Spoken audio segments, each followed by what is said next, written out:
Hello, whisperers. Welcome to the channel. If you enjoy tonight's tale, don't forget to like, subscribe, and share. It helps more than you know. Now, dim the lights, and let's begin tonight's story. I used to think the end would sound like something. Sirens, jets, maybe bombs. Turns out it sounds like nothing. Just wind through empty trees and static on every channel. When the outbreak started, the network said it was contained. They used words like isolated, localized, manageable. I sat here, 5 miles out from the city, watching the smoke rise and listening to them lie. The first footage came from downtown. A live chopper feed, blurred streets, crowds rushing in every direction. Someone in the studio said something about a chemical spill, but the anchor's voice cracked halfway through the sentence. Then the camera zoomed too close. There was a man on the pavement, shirt soaked black. Another one knelt beside him, pressing down on his shoulder like he was helping. Then he leaned closer and bit. Hard. You could see the blood spray up across the lens. The cameraman dropped it, and the shot tilted sideways just long enough to catch them both collapse into traffic. They cut to a commercial. When the feed came back, it was a pre-recorded safety message, looping evacuation routes that didn't exist anymore. By the third day, they were replaying the same 10 minutes of coverage, like time itself got stuck. The radio held out a bit longer. First came the official broadcasts, calm voices reading scripted bulletins. Remain indoors. Authorities have established containment corridors. Await further instruction. Then came the panic, a shaky voice saying there'd been an incident on the interstate. Another begging people to stop trying to leave by car. Somewhere in there, someone mentioned bites, said they weren't acting like rabies, said they kept moving. By the end of that week, every channel was static except one. It just cycled the emergency alert tone, broken by a single message. Shelter in place. Do not approach infected individuals. Await assistance. Assistance never came. I last heard a live voice about 3 weeks ago. A man trying to read coordinates for a safe zone up north. He got halfway through the numbers, then stopped. I waited an hour for him to come back. He never did. I've got power thanks to my generator, but I ration it. 2 hours before dawn, 1 hour after dusk, long enough to check systems and keep the freezer cold. The fence is intact, welded steel, 3 meters high, ringed in barbed wire. I built it myself. I check every post twice a week. It's held so far. The woods beyond are silent. Even the birds are gone. Sometimes I see smoke drifting from the city or flashes at night. Gas lines, maybe, or people trying to fight fires they can't control. Hard to say. I stopped counting the days once I realized the sky looked the same either way. The smell carries when the wind shifts. Rot, burnt hair, wet meat. This morning, I thought I saw something moving near the tree line. A figure, maybe 200 yards out. Hard to tell through the fog.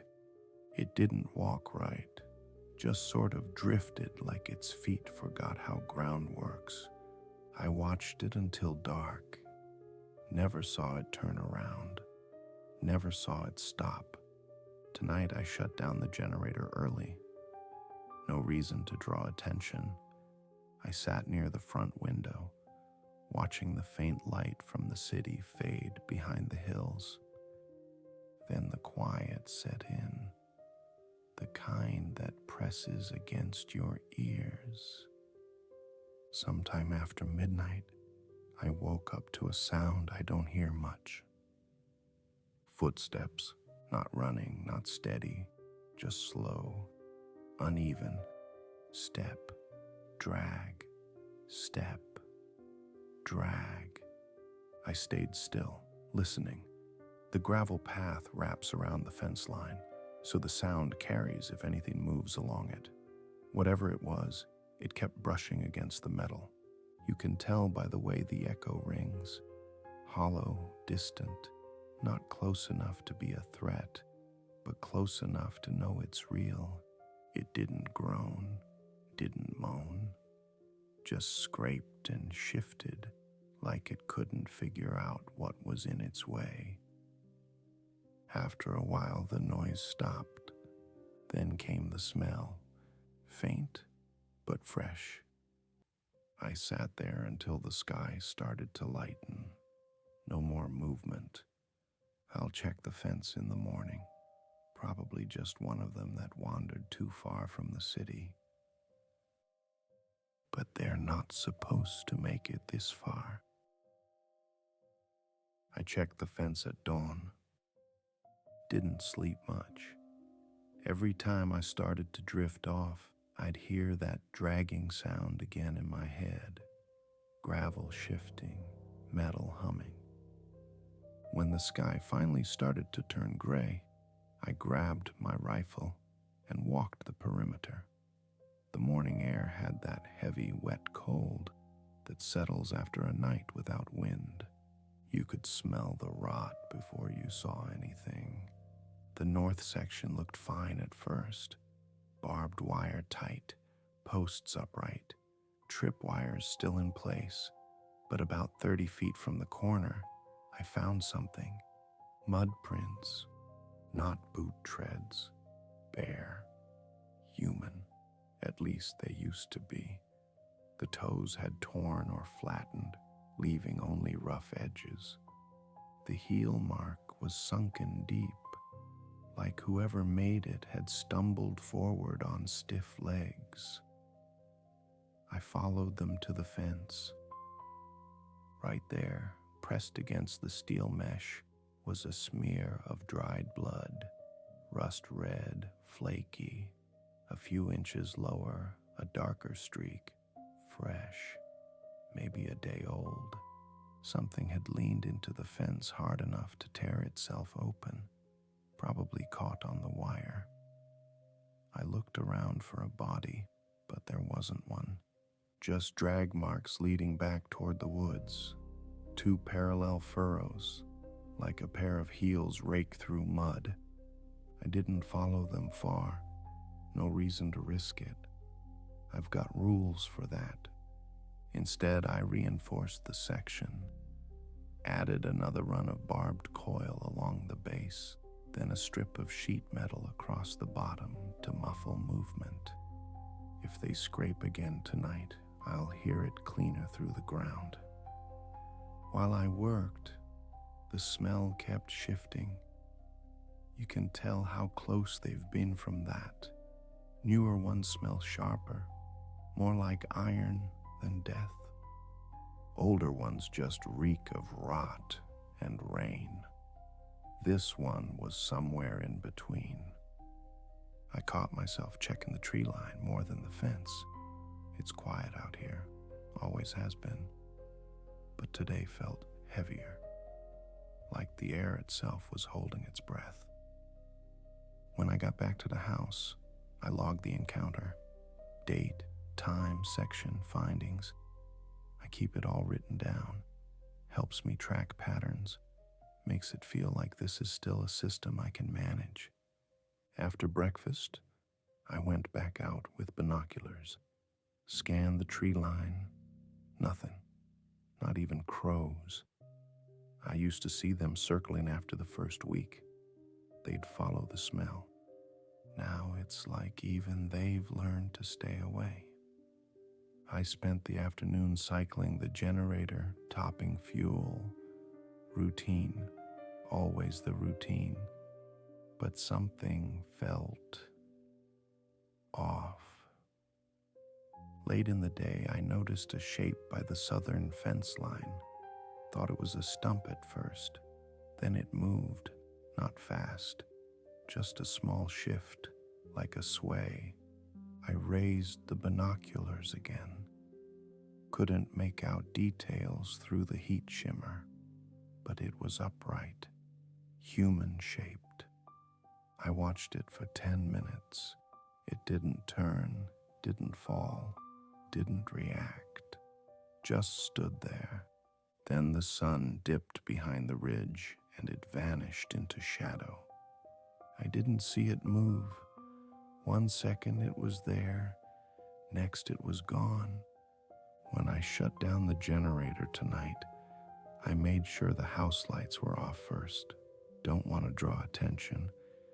I've got the rifle ready, full magazine, clean bore, but ammo's not endless, and I'm not wasting a shot unless I have to. It's probably nothing, just one that wandered close. But I swear, when I stood out there this morning, before the sun burned off the fog, it felt like something was watching me this time.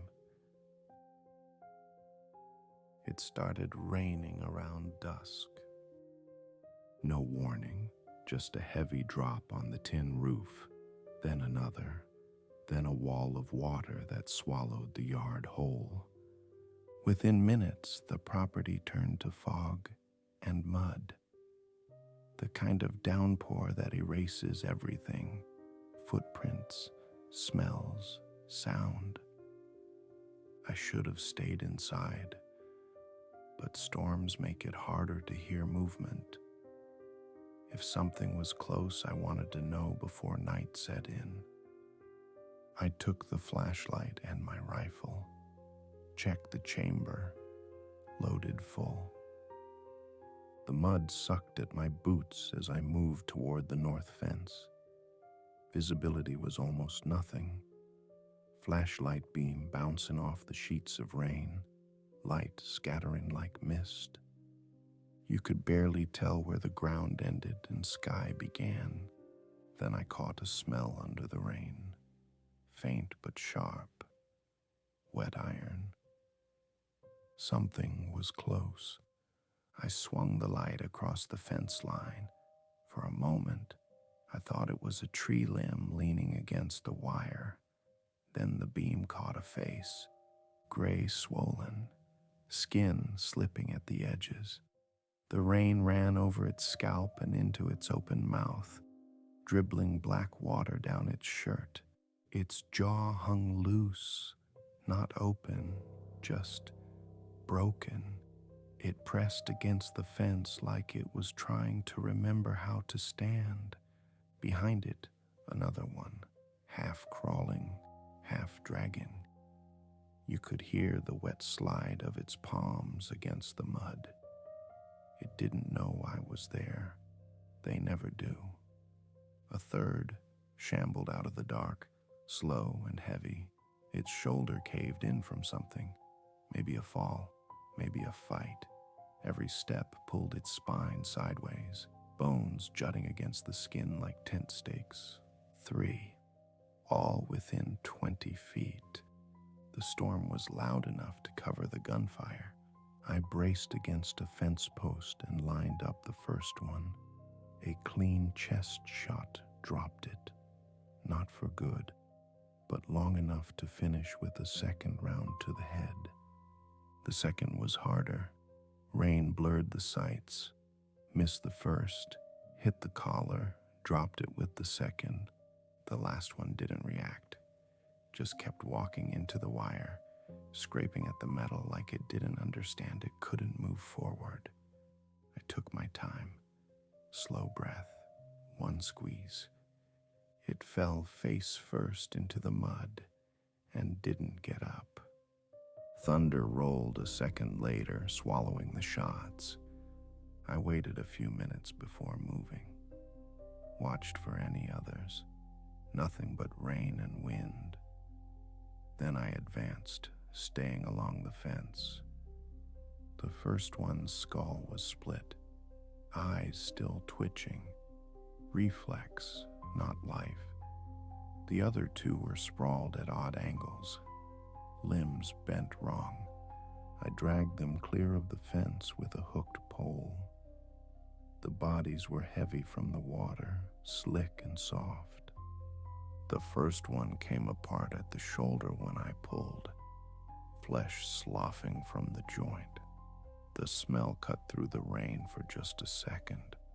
I covered them with a tarp by the tree line. I'll bury them tomorrow.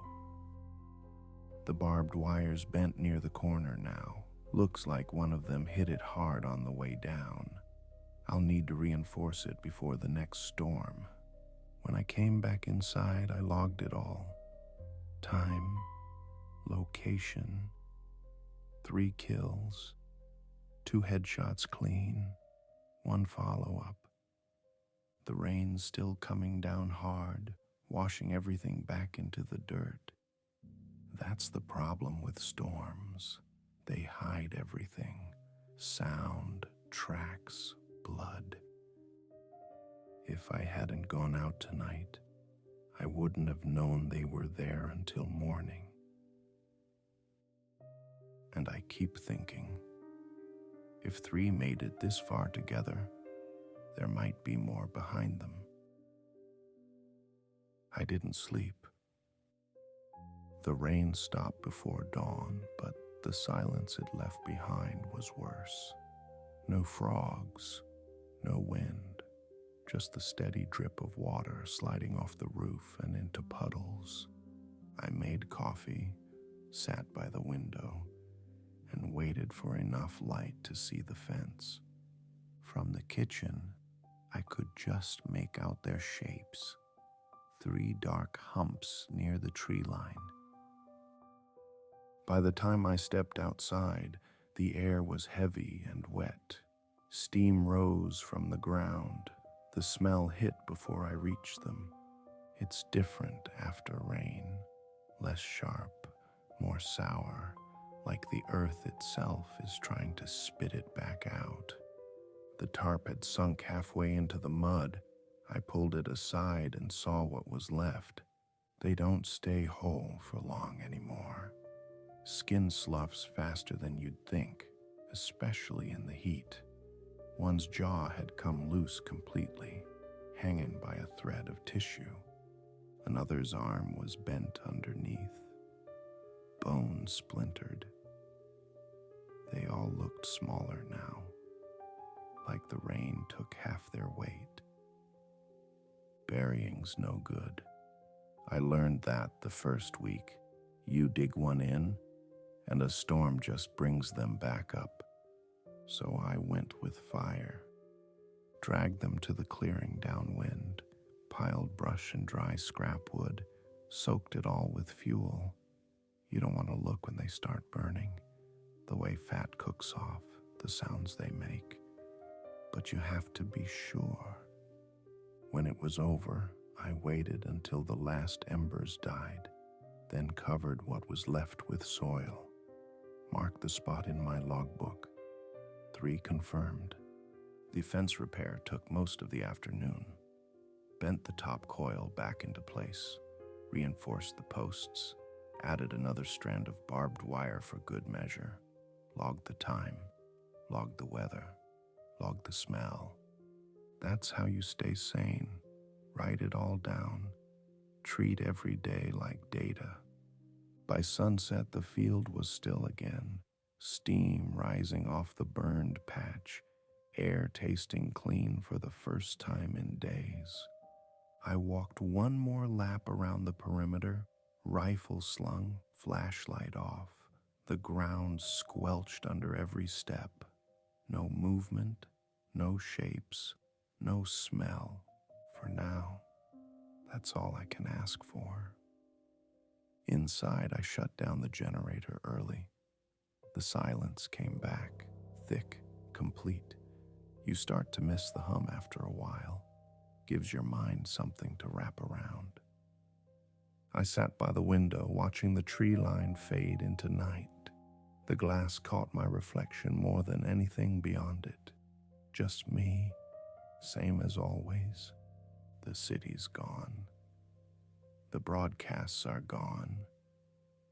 The world's gone quiet. All that's left is the fence. And whatever's still walking out there in the